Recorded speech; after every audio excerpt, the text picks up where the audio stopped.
तर यांनी काय केलं, लोकांना दिसेल म्हणून मेट्रोच्या मागे लागले. घाई गर्दीमध्ये एवढी महागडी मेट्रो केली. आज किती लोक चाललेले आहे, जर तुम्ही तोही ॲव्हरेज करा, मेट्रोच्या ऑफिसला जा, तिथून तुम्ही डिटेल घ्या. आज मोठ्या मुश्किलनी 15 ते 20% इतकं ऑक्युपेशन आहे त्या मेट्रोमध्ये. मेट्रो घाट्यामध्ये आहे आणि घाट्यामध्ये असलेल्या मेट्रोसाठी यांनी जे भरमसाठ लोन घेतलेलं आहे त्याचं व्याज या नव्या पिढीला, येणाऱ्या पिढीला भरावं लागेल. मोक्याच्या ज्या जागा आहेत सर्व त्यांनी मेट्रोच्या नावानी हडपून घेतलेल्या आहेत आणि आपल्या बगलबच्च्यांसाठी त्यांना फायदा व्हावा अशा पद्धतीने त्याचा उपयोग करण्याचं यांच्या मनामध्ये आहे.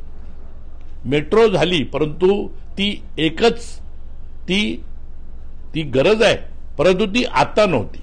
आणि त्याचे दुष्परिणाम आपण पाहून राहिलो की मेट्रो खाली चालतं, घाट्यामध्ये आहे, लोक बसत नाही त्याच्यामध्ये.